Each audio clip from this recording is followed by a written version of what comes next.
Durante estos días que vienen, estos próximos domingos, si el Señor así lo permite, estaré compartiendo una serie de exposiciones bíblicas basadas en el Sermón del Monte. El Sermón del Monte que está en Mateo capítulo 5, 6 y 7 y va hasta el 8:1 realmente. Y uno se pregunta cómo uno puede entender y aplicar el Sermón del Monte. Porque leer el Sermón del Monte o leer a Mateo, la teología, la literatura mateana, no es tan fácil de comprenderla. Y bueno, aquí tenemos algunos estudiantes del mismo seminario en el que estoy y tal vez esto les va a ayudar para sus tareas. Pero lo cierto es que Jesús enseñó que la prueba de nuestro verdadero discipulado, el hecho de ser discípulo de Cristo, es si nosotros actuamos o nos conducimos según sus enseñanzas. Es decir, si ponemos en práctica sus palabras. De nada serviría que alguien venga a la iglesia, que alguien sea bautizado y hace a un lado la palabra de Dios. Eso no tiene sentido. No tiene sentido. Y esto es lo que significa en las Escrituras, lo que habla el Señor cuando tú estás construyendo tu casa sobre la roca.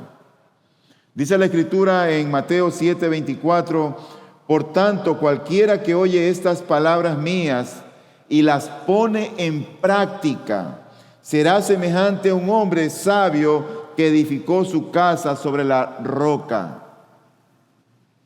He ahí el verdadero discípulo, el que oye la palabra del Señor y la pone por práctica. Por lo tanto, quiero decir que la interpretación del Sermón del Monte no es algo sencillo. Y de hecho, la palabra de Dios, entenderla a veces no es tan fácil. Pero cuando uno va al Sermón del Monte, uno tiene varias opciones. Uno puede entender o leer el Sermón del Monte de una manera legalista, aduciendo que los requisitos que allí ha dejado el Señor Jesucristo son indispensables para entrar en el reino de los cielos. Si tú no eres un pacificador, no entrarás al reino de los cielos. Si tú no eres puro, no entrarás al reino de los cielos. Y ponemos entonces el contexto de la palabra del Señor de una manera legalista. Pero cuando uno lee el Sermón del Monte, uno debe considerar al que escribió la Torá, al que escribió la ley, a Moisés. Pero uno también debe considerar al nuevo Moisés, a Jesucristo. Porque el Señor dice en Mateo 5, 38 y 39, habéis oído que se dijo. Y eso que Él dice, o lo que va a decir, es algo que escribió Moisés. Y Él dice, habéis oído que se dijo, y luego Él dice, pero yo os digo. Moisés dijo esto, pero yo digo esto. Entonces esto se vuelve, yo creo que aún más complejo de interpretarlo, aun cuando Jesús dice en Mateo 5, 17, no penséis que he venido para abolir la ley o los profetas. No he venido para abolir, sino para cumplir. Por un lado, Él dice, Moisés dijo esto, pero yo digo esto. Yo vine para cumplir la ley. Entonces es un poco difícil a veces comprender el Sermón del Monte. Pero los cristianos podemos cumplir el Sermón del Monte no en la carne, por la gracia dada a través del Espíritu Santo, mediante la dependencia solamente de Dios, mediante la dependencia del Señor. Y el enfoque que tiene el Sermón del Monte está enfocado sobre las personas que practican la integridad, sobre la integridad del hombre. Trata más bien de lo que deberíamos ser y no de lo que deberíamos hacer. De eso trata el Sermón del Monte. de lo que deberíamos ser y no de lo que deberíamos hacer. Entonces, ¿cómo nosotros podemos leer el Sermón del Monte para comprenderlo mejor? El día de hoy yo me propongo dar solamente una introducción a lo que es el Sermón del Monte. Y el próximo domingo, Dios mediante, daré la segunda introducción. Y luego empezaremos a desarrollar lo que la Biblia dice con respecto a esta enseñanza del Señor Jesucristo. Pero como un libro que nos enseña moralidad, así debemos de entender el Sermón del Monte. Un libro que nos enseña moralidad, dando por sentado que la formación del carácter del lector, de aquel que lee esta parte del Evangelio, es el verdadero objetivo de la interpretación bíblica. Lo que Dios está trabajando con nosotros es moralidad, integridad, desarrollar virtudes o desarrollar la excelencia como cristianos. Eso es lo que Dios quiere. Dios quiere que seamos mejores cuando estudiemos, analicemos y pongamos por obra la palabra del Señor. Entonces, ¿cómo nos debemos de acercar a la lectura del Sermón del Monte? ¿Qué nos dice el Sermón del Monte en lo teológico, en lo práctico? ¿Qué nos habla? ¿Cómo nosotros podemos experimentar lo que allí se enseña vez tras vez, que es el florecimiento humano?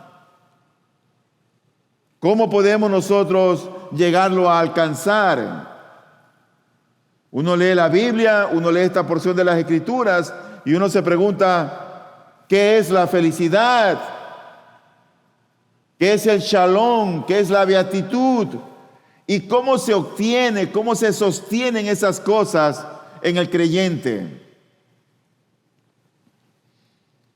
Pero en primer lugar, en cuanto al tema, para entender el Sermón del Monte, yo quiero hacer y citar a un profesor mío, Jonathan Pennington, que tiene varios libros sobre esto, y de otros autores de los cuales he preparado el tema para el día de hoy, y con los cuales concuerdo en muchas de estas enseñanzas. Y yo creo, hermanos, que el verdadero florecimiento humano solo está disponible a través de la comunión con Dios Padre mediante el Hijo revelado, Jesús, en tanto que somos fortalecidos por el Espíritu Santo del Señor. Nadie florece al azar. Nadie florece por obra y gracia del destino. Nadie florece en el sentido espiritualmente hablando, bueno, porque yo tengo un título. Así no viene el florecimiento humano. Y este florecimiento solo se experimenta a través de un discipulado fiel de lo profundo del corazón y la totalidad de la persona siguiendo las enseñanzas y la vida de Jesús, lo cual sitúa al discípulo en una comunidad, la comunidad del reino. Porque todo cristiano al fin y al cabo es parte de un reino, de un reinado, donde uno es el rey. Hay uno que está gobernando como rey. Entonces, cuando Dios empieza a trabajar con nosotros, empieza a formarnos, Dios empieza a moldearnos conforme a su voluntad para ser parte de un reinado, ser parte de esa comunidad de creyentes, donde Jesús es el rey. Y este florecimiento solo se experimentará en la plenitud al final de la era humana. Ahí se va a experimentar en su plenitud. Al final de los tiempos, como dice la Biblia, como dicen algunos teólogos, en el escatón, de donde viene esa palabra escatología. Cuando Dios, en otras palabras, establezca definitivamente su reino sobre la tierra, cuando Él regrese. Ahí estará en la plenitud del florecimiento, de lo que Dios ha hecho con su pueblo, donde va a tener una iglesia pura, limpia, sin mancha. Y en su andar por la vida, todos los seguidores de Jesús vamos a experimentar sufrimientos en este mundo. Aquí no hay pare de sufrir. Experimentaremos dolores, quebrantos, tristezas, penas, situaciones difíciles, a veces en casa mismo, lo cual en la providencia del Señor es de hecho un medio para el verdadero florecimiento en este tiempo. Eso es lo que Dios utiliza para trabajar en nuestras almas, en nuestros corazones. En suma, o en resumen, en el Sermón del Monte, Jesús lo que está haciendo es proveer una exhortación sabia, sapiencial, cristocéntrica, orientada al florecimiento de su pueblo, a la espera del reinado en el cual Él ha de venir para gobernar aquí en la tierra. En la tradición judía, los reyes eran un claro ejemplo de esa sabiduría y de esa virtud, de esa excelencia. Los reyes eran, por así decirlo, la ley viviente. Se esperaba de ellos florecimiento por un lado y sabiduría por el otro lado. Eso tú lo puedes ver claro en David, lo puedes ver en Salomón, que a pesar de ser reyes imperfectos, tú ves eso ahí en ellos. Lo cierto es que estos temas de la virtud, cuando hablo de la virtud, estoy hablando de esa excelencia de una persona que le permite alcanzar su fin. Y Dios quiere que desarrollemos esa virtud, la virtud de la santidad, la virtud del ser excelentes para empezar a vivir como auténticos hijos del Señor. Estos temas de la virtud conducentes al florecimiento humano y el reino de Dios se informan de alguna manera mutuamente y están profundamente relacionados. Por un lado el florecimiento humano y por otro lado el reino de Dios. Es como que esos están conectados automáticamente. A veces nosotros nos olvidamos de que somos parte de un reinado. Jesucristo dijo, el reino se ha acercado. Con Él era la inauguración del reinado. Pero el reino en su plenitud se va a establecer cuando Él regrese por segunda vez a la tierra. Y tú y yo tenemos que estar preparados para ese evento glorioso. Y mientras más nos preparemos, mejor. Por eso es que en el sermón nosotros encontramos a una persona que es a la vez el cumplimiento y la encarnación de ambos. Por un lado está la excelencia perfecta de la virtud, de la sabiduría, y por el otro lado Él es el mismo reino. Él es el humano completo y virtuoso, y Él es el verdadero Rey, Jesucristo. Pero en segundo lugar, el Sermón del Monte nos provee una visión para cumplir con el propósito cada vez que nosotros lo leemos. Este sermón tiene el propósito, como dije, de formar o ayudarnos a desarrollar el carácter o la virtud para llegar a ser transformados. Pero también el mismo sermón enfoca en lo que es más útil y beneficioso para nosotros. El día de hoy quiero compartir este sermón basado en 4 puntos básicamente. Quiero ver un prólogo a este sermón. Luego veremos lo que la Biblia menciona como el ascenso y descenso de Cristo de esta montaña. Y luego veremos algo general de lo que es el Sermón del Monte. Y al final daremos unas palabras de aplicación. Pero me gustaría empezar dando una ligera introducción a lo que vamos a ver. Cuando tú lees el Sermón del Monte, la literatura mateana, como dije, el Sermón del Monte tiene una altísima naturaleza literaria, la cual nosotros debemos de prestar mucha atención cuando lo leemos. Y esta es la razón por la que nosotros debemos de considerar el contexto en el que fue escrito el Sermón del Monte. No es lo mismo el contexto en el cual escribió Moisés, como 5,000 años antes de Cristo, que el contexto en que escribió Juan, casi como 60 o 70 años después de Cristo. Y no es lo mismo escribir al día de hoy, si tú fueses un escritor, un libro, a como lo escribieron estos autores que he mencionado. Porque si tú escribes un libro al día de hoy, tú vas a considerar probablemente la política, la situación económica, tal vez hasta la pandemia la vas a considerar.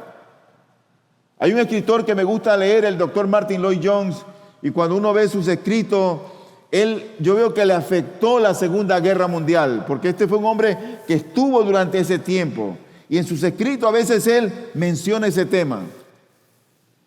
Si tú escribieras hoy, probablemente la cuestión social, política, la situación geográfica, tal vez económica, el contexto cultural, va a ser diferente si tú escribes ahora en este tiempo a como si alguien escribiría en nuestro propio país 100 años antes.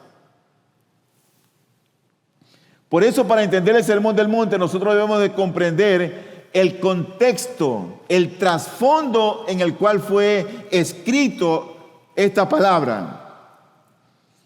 Y el trasfondo fue considerado, o debemos de considerar el trasfondo en que fue escrito, considerando la literatura sapiencial judía del Segundo Templo. Y considerando también la tradición greco-romana de la virtud.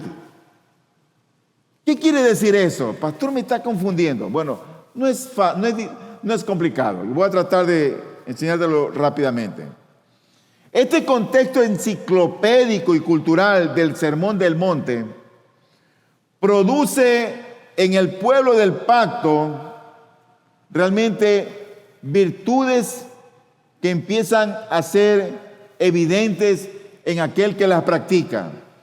Produce un florecimiento humano, produce integridad.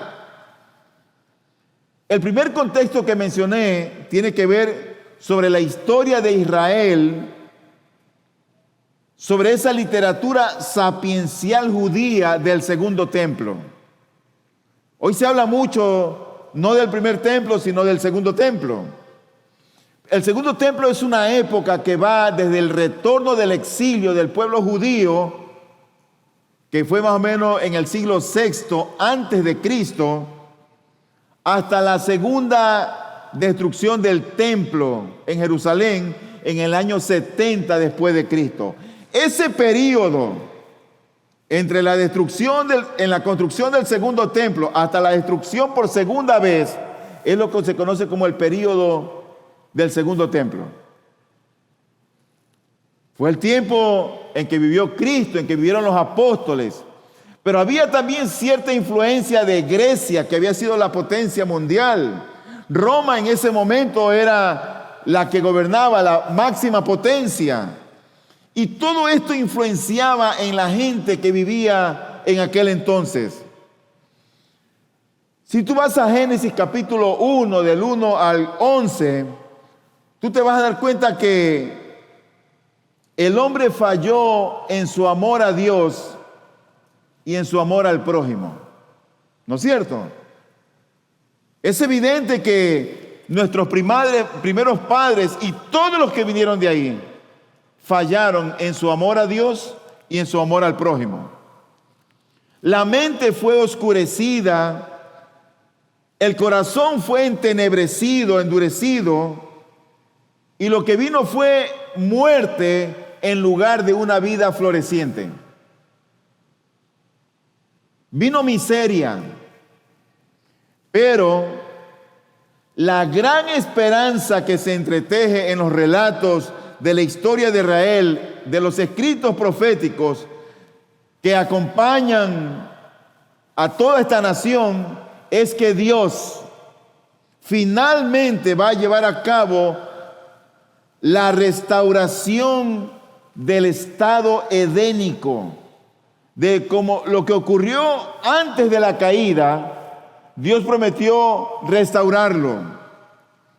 Es decir, que Dios prometió una humanidad restaurada, redimida, en una relación que esté ahora sí apropiada con Dios, apropiada unos con otros y experimentando esa clase de vida floreciente que Dios anhela que tengamos nosotros.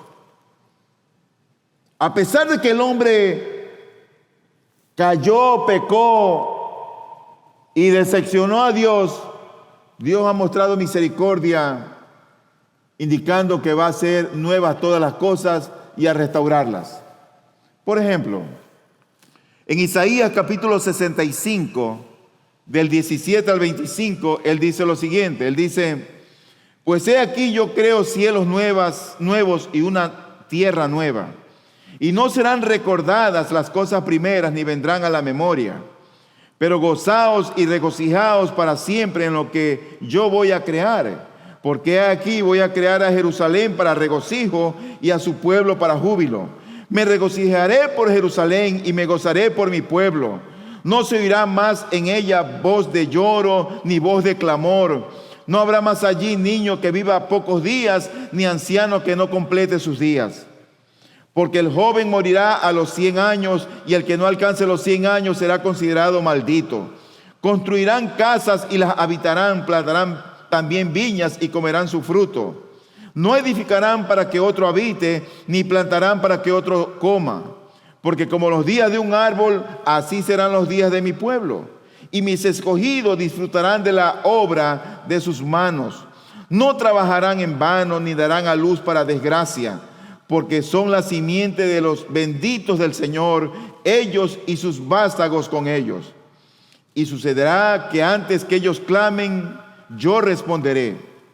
Aún estarán hablando y yo habré oído. El lobo y el cordero pasarán juntos, y el león como el buey comerá paja, y para la serpiente el polvo será su alimento. No harán mal ni dañarán en todo mi santo monte, dice el Señor.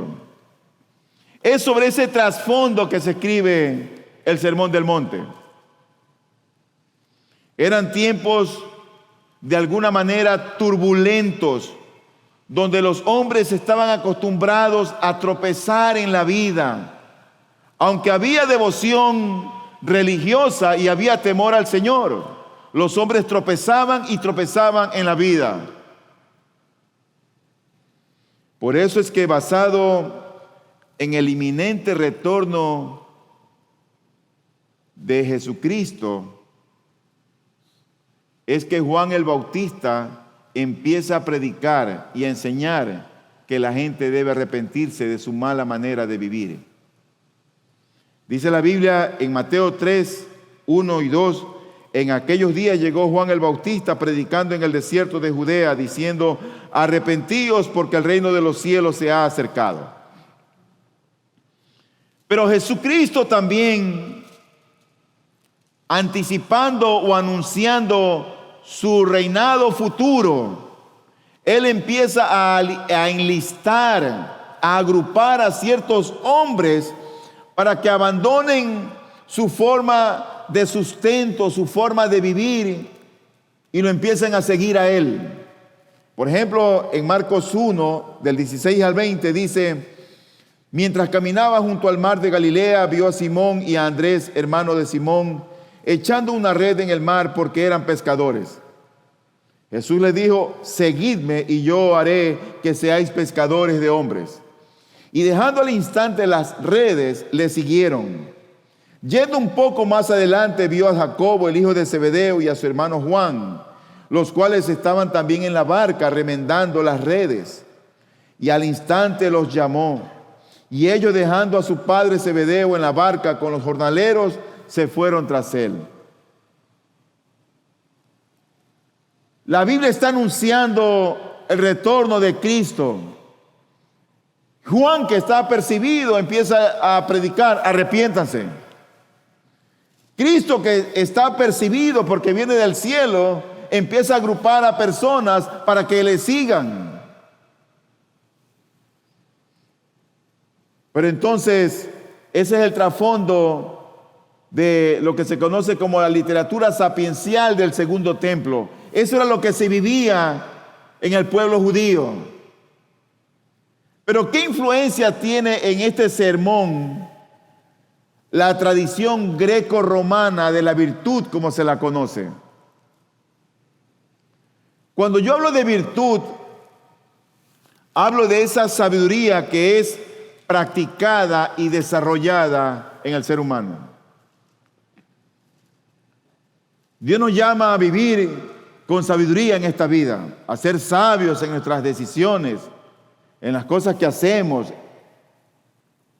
Por lo general, nosotros nos movemos en las cosas que nos convienen, en las que nos parecen bien a nuestro entendimiento. Por lo general, no pedimos casi siempre dirección al Señor en detalles.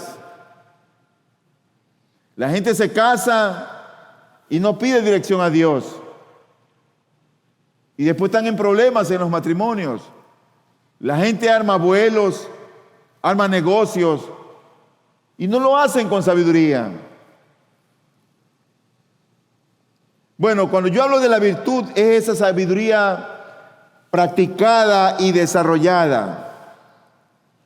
Y eso era lo que promulgaba la tradición greco-romana. El enfoque principal de la filosofía griega era la búsqueda desenfrenada de la felicidad. Ese era el enfoque de esta cultura greco-romana. El enfoque desenfrenado de la felicidad. Ellos se preguntaban, ¿qué hace realmente feliz al hombre? Ellos lo que querían era ser feliz. Se preguntaban, ¿cómo llegar a tener una vida que sea realmente satisfactoria o significativa? Ellos se preguntaban, ¿cómo podemos llegar a ser florecientes? Y un enfoque ético de la virtud está interesado al menos en estas tres preguntas básicas. ¿Quiénes somos? ¿Quiénes debemos llegar a ser? ¿Y cómo llegamos allí? Si uno quiere enfocarse realmente en la virtud, uno debería preguntar ¿quiénes somos? La otra es, ¿quiénes deberíamos llegar a ser? Y la otra, ¿cómo llego ahí? Y digo esto porque muchas veces vivimos el día a día. Vivimos solamente por vivir. Pero no ponemos nuestros días, nuestra agenda, nuestros planes delante del Señor. No nos planificamos en la vida. Vivimos por vivir. Pero para alcanzar la virtud, ¿sabes lo que se necesita? Se necesita una integridad intencional de la persona. Intencional. Porque nosotros no podemos ser virtuosos de manera accidental o solamente en parte. No podemos ser por accidente o por obra y gracia del destino. Porque una acción virtuosa incluye lo que somos en nuestra totalidad, es decir, en nuestros pensamientos, en nuestras emociones y también en nuestras acciones.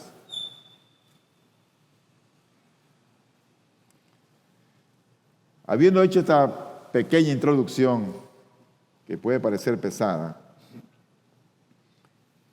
quiero ir al prólogo del Sermón del Monte. El prólogo del Sermón del Monte está en Mateo 4, del 23 al 25. Ahí está el prólogo, la parte como inicial, lo que antecede a lo que es realmente el sermón, el prólogo. Dice Mateo 4, 23 al 25, y Jesús iba por toda Galilea enseñando en sus sinagogas y proclamando el evangelio del reino y sanando toda enfermedad y toda dolencia en el pueblo. Y se extendió su fama por toda Siria y traían a él todos los que estaban enfermos, afectados con diversas enfermedades y dolores, endemoniados, epilépticos y paralíticos. Y él los sanaba.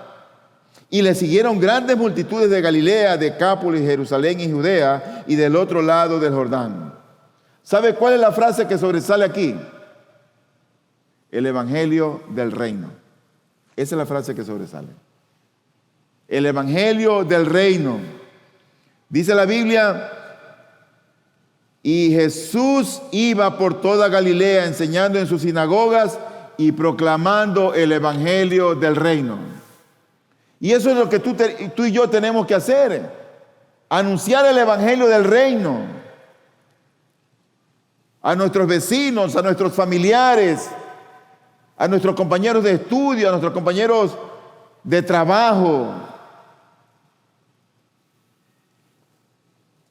Él empezó su ministerio anunciando el evangelio del reino.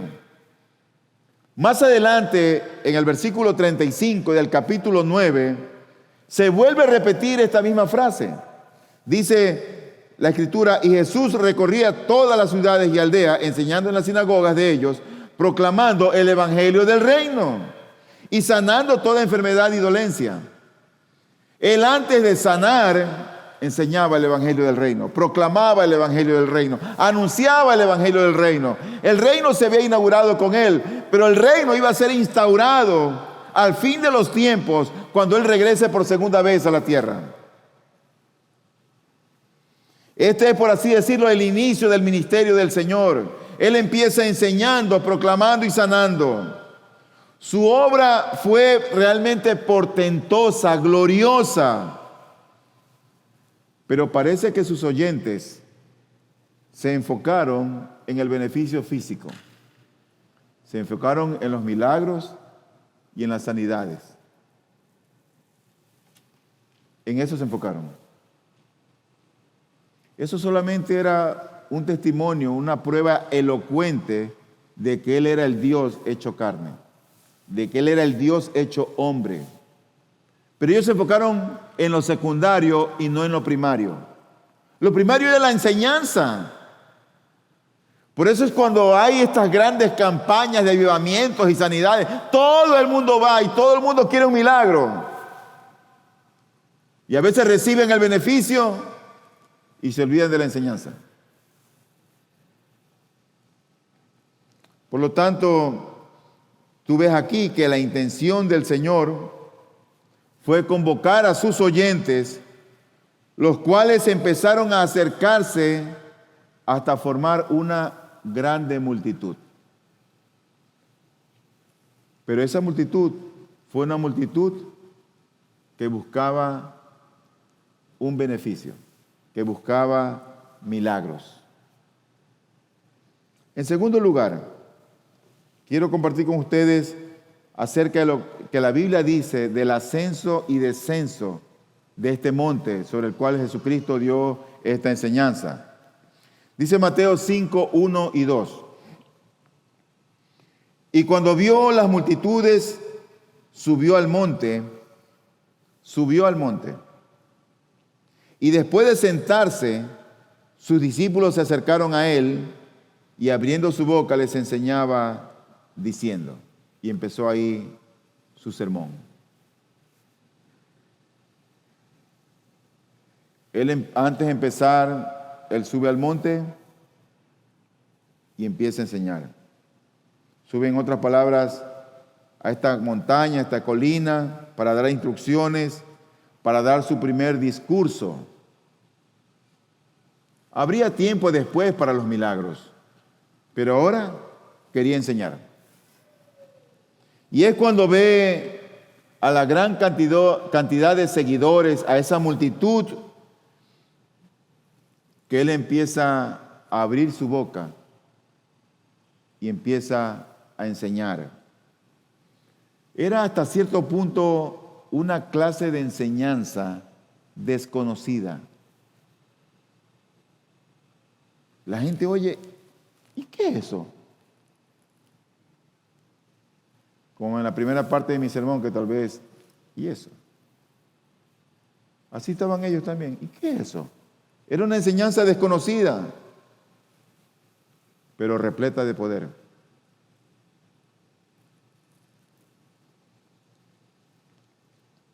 Pero Él da la enseñanza y después baja del monte. Entonces vamos a Mateo 7, versículo 28, hasta el 8:1. Y dice allí, cuando Jesús terminó estas palabras, o sea, las palabras que había enseñado con su sermón, las multitudes se admiraban de su enseñanza, porque les enseñaba como uno que tiene autoridad y no como sus escribas. Y cuando bajó del monte, grandes multitudes le seguían. En Mateo 5 sube al monte, enseña, y al final del 7 baja del monte, ve la reacción de la gente que se admiran, y la multitud empezó a seguirle. Entonces, después de terminar su discurso, él baja del monte, las multitudes le siguieron nuevamente, y su enseñanza causó admiración, porque él habló con autoridad, a diferencia de los escribas que él enseñaban de una manera hipócrita. Porque ellos decían, pero no hacían. Eso es lo que caracteriza al hipócrita. Vive de una manera y predica otra. Eso me lleva a mi penúltimo punto, ya el Sermón del Monte. El Sermón del Monte va del capítulo 5 de Mateo, desde el versículo 3 hasta el capítulo 7, versículo número 27. Y en estos 3 capítulos nosotros encontramos el primer discurso del Señor Jesús. El mismo que resalta lo que se conoce o lo que dice Jonathan Pennington y otros autores, los macarismos de Macarios. Esa es la palabra en griego que se utiliza o sirve como bienaventurado, que más que dichosos, más que felices o más que bienaventurados, lo que quiere decir esa palabra es florecientes. Florecientes los de limpio corazón, porque ellos verán a Dios. Y así con cada bienaventuranza, lo que ese macarismo, esos macarios, se debe traducir como florecientes. Y es la primera exposición compendiada sobre qué aspecto tiene el arrepentimiento hacia Dios y su reinado paternal. De cómo, en otras palabras, es la vida del discipulado. Si uno quiere saber cómo debe ser la vida del discipulado, bueno, debe estar a tono con lo que dice el Sermón del Monte comparado con lo que yo hago en mi vida. Y entre otras implicaciones de esto, podemos señalar que cualquier lectura del sermón que lo desconecte del mensaje del reino venidero de Cristo o de su llamado a un verdadero cambio de vida, por otro lado, arranca el sermón del contexto del cual está escrito Mateo, de lo que escribió Mateo. En otras palabras, el Sermón del Monte no puede estar desconectado bajo ningún concepto, ni por la venida de Cristo, ni tampoco por el cambio que Dios está haciendo en su pueblo. No podemos desconectarlo. No son palabras dadas al aire, no son palabras bonitas que están solamente allí, son palabras que deben afectarnos a nosotros. Y esto me lleva a mi última parte del sermón, que es la aplicación. Todos podemos leer la Biblia. Todos debemos leer la Biblia y debemos de leerla cada día. Cada día. Pero más que leer la Biblia, somos llamados a escudriñar las Escrituras. Pero más que escudriñar las Escrituras, somos llamados a meditar en ellas. Y aún más que meditar en ellas, somos llamados a ponerla por obra. Porque tú puedes decir, leí la Biblia, he meditado en ella, la he escudriñado, y si no la pones por obra, de nada te sirve. Entonces yo me pregunto, mis hermanos, para estas cosas, ¿quién es suficiente? Ninguno. ¿Tú sabes por qué? Porque nuestra suficiencia viene de Él. Si tú no vives una vida en dependencia de Él, no vas a poder cumplir ni aplicar la Escritura a tu vida. Para ti va a ser un ayo, para ti va a ser un obstáculo. Es que esta Biblia, esta palabra, esta ordenanza aquí va a ser un problema para ti. Nuestra suficiencia viene de Cristo, no viene de nosotros. Esta es la primera parte del sermón. El próximo domingo, Dios mediante, veremos la segunda introducción. Vamos a orar.